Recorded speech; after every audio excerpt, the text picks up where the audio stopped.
નમસ્કાર મિત્રો, કેમ છો બધા? મજામાં? તો આપણે અત્યાર લગી બે વિડીયોમાં આપણે જોયું કે ભગવાન શ્રીમદ ભગવદ ગીતામાં આત્માનું જ્ઞાન આપે છે અને મનનું જ્ઞાન આપે છે. એ રીતે કર્મનું જ્ઞાન આપે છે કે કર્મમાં ભગવાન શું સમજાવે છે. તો શ્રીમદ ભગવદ ગીતાના અધ્યાય 2 માં આ શ્લોક છે આપેલો. કયો શ્લોક? કર્મણ્યવાધિકારસ્તે મા ફલેષુ કદાચન મા કર્મ ફલ હેતુર્ભો માતે સંગોસ્ત્વ કર્મણિ. આ રીતે ભગવાને કીધું છે આમાં કે માત્ર કર્મ કરવામાં જ તારો અધિકાર છે, કર્મના ફળમાં કદાપી નહીં. એટલે કે માત્ર કર્મ જ કર, કર્મના ફળની આશા ન રહે. અને એવું પણ ન બનવું જોઈએ કે તું કર્મ જ ન કર એટલે કે તું અકર્મણ્ય જ થઈ જા. એટલે કે ભગવાન એમ કહેવા માંગે છે કે કર્મ કર પણ ફળની ચિંતા ન કર. ફોર એક્ઝામ્પલ તમને આપું કે આપણે ગમે જગ્યાએ ઇન્ટરવ્યુ દેવા જાવ હોય જોબનું, તો જોબના ઇન્ટરવ્યુમાં આપણે તૈયારી થઈ હોય કે ન થઈ હોય, આપણે જાતા હોય તો આપણે કહેતા હોય કે ભગવાન તમે સંભાળી લેજો, થોડું પાસ થઈ જાવ, નોકરી મળી જાય, એવું કરજો. પરંતુ આપણે તૈયારી કરેલી હોય પૂરેપૂરી, તો આપણે એ કહેવાની જરૂર જ નથી કે ભગવાન તમે જોઈ લેજો, હવે વાંચ્યું છે યાદ આવી જાય થારું. આપણે આ બધું કેવી છે ભગવાન. તો ભગવાન એ આપણી હેલ્પ ન્યા ન કરે, જ્યાં આપણે વાંચ્યું હોય જ્યાં આપણે વાંચ્યું ન્યા હેલ્પ કરે ભગવાન. એટલે આપણે એટલો ખાલી કહેવા માંગે છે કે જો આપણે તૈયારી કરી છે તો આપણે એની ઉપર પૂરો વિશ્વાસ હોવો જોઈએ કે મને આવડી જ જાય, મેં પૂરેપૂરી તૈયારી કરી છે.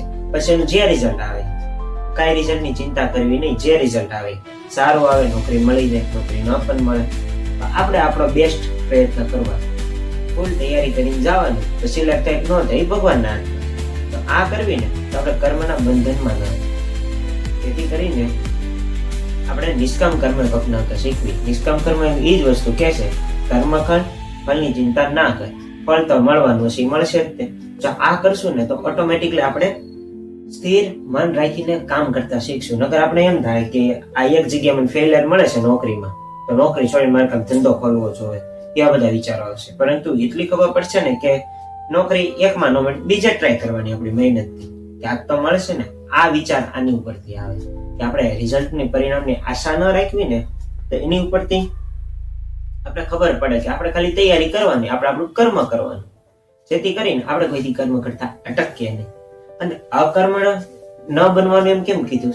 કારણ કે આપણે ખબર છે કે મનુષ્ય શરીર છે આખું આપણું, એને જીવન ચલાવવા માટે કાંક ને કાંક હાથ પગ તો ચલાવવા જ પડશે. હાથ કાંક ચલાવશે, ક્યાંકથી તોડશે.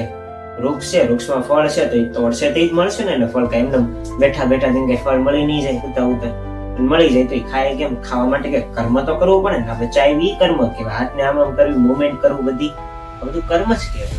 તો જો આપણે અકર્મણીય બની જાય ને તો આપણે ખબર જ છે એ માણસો કેવા હોય, ભોગી, વિલાસી, જે કાંઈ ન કરતા હોય, જેને કઈ ખબર ન પડતી, કોઈને કઈ લેવા દેવાય નહીં, પૈસા વાળા લોકો.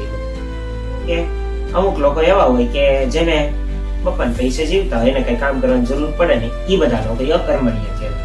પણ એ બધા કર્મ કરે જ છે, આપણે ખબર હોય તો. ખાવા માટે કાંક કર્મ તો કરે ને, કાંક લઈને ક્યાંકથી લઈને ખાઈ તો છે ને, તો આ કર્મ જ કે અકર્મણીય કોઈ દી બનવું નહીં, કર્મ કરતું જ રહેવું, એમ ભગવાન કહેવા માંગે છે. એટલે કર્મનો મૂળ સિદ્ધાંત આપણે આપેલો છે ભગવાને. પહેલા જે આત્માનું જ્ઞાન છે ને, એ જ્ઞાનનો મહિમા, એટલે કે એના વિશે આપણે જ્ઞાન મેળવું આત્માનું.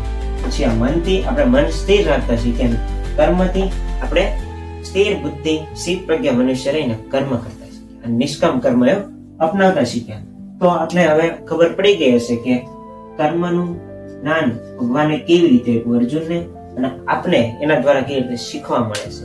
અને આ જ્ઞાન એટલું ઇમ્પોર્ટન્ટ છે ને કે આપણે દિવસે ને દિવસે પહેલા કામમાં આવતું, જયારે સતયુગ હતો, દ્વાપર યુગ હતો. સતયુગમાં તમને ખબર નહીં હોય, આ જ્ઞાન છે ને ભગવાને મનુને સૂર્યને આપ્યું હતું. સૂર્યએ પછી ઈશ્વાકુને આપ્યું હતું. મનુએ ઈશ્વાકુને આપ્યું. જે રઘુવંશની પેઢી હતી એમાં પછી જ્ઞાન લુપ્ત થઈ ગયું. પાછું ભગવાને પછી કુરુક્ષેત્રમાં આપ્યું. એ જ્ઞાન હજી અવેલેબલ જ છે આપણી પાસે. આપણે એ ખોલવા તૈયાર નથી. ગ્રંથ બધી વસ્તુ છે આપણે ખોલવા તૈયાર નથી. જો આ વસ્તુ આપણે ખોલીએ ને તો આપણે ખબર જ છે આપણી બધી જે આખા જીવનની સમસ્યાઓ છે ને, બધાનું હલ આ શ્રીમદ ભગવદ ગીતામાં સાર સ્વરૂપે આપેલું છે.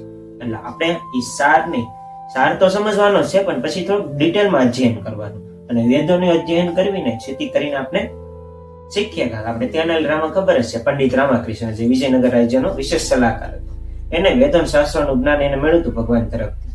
કેટલું કામમાં આવ્યું તમને ખબર જ છે. કેટલી ખ્યાતિ પામ્યા, કેવી એને સફળતા મળી. સફળતા, પૈસા, જ્ઞાન, વેલ્યુ બધું સાથે સાથે મળ્યું એને. આ રીતે આપણે શીખવાનું, આ રીતે આપણા જીવનનું સોલ્યુશન કરવું, ઘરની પ્રોબ્લેમ ને બધું સુધારવું. આપણે બધી આપણા જીવનની પ્રોબ્લેમ હોય તો આ કર્મથી જ પોસિબલ છે કે આપણે નિષ્કામ કર્મ કરતા રહીશું ને એટલે આપણે ઓટોમેટિકલી બધું મળશે. ફળની ચિંતા નહીં કરવાની કોઈની. જે ફળ મળે એ મારું કર્મ આ કરવાનું છે, આ સમયે એ મારે કરવાનું. અને કર્મ કેવું કરવું? સ્વધર્મ રૂપી કર્મ કરવું. એટલે કે ધર્મને ધ્યાનમાં રાખીને કર્મ કરવું. જે હું આગળના જે વિડીયો લેક્ચર છે ને એમાં હું તમને વાત કરીશ કે ધર્મ વિશે ભગવાન શું સમજાવશે, સ્વધર્મ વિશે, અને કર્મ એ ધર્મ દ્વારા કેવું કરવું છે એ આગલા લેક્ચરમાં તમને સમજાવીશ.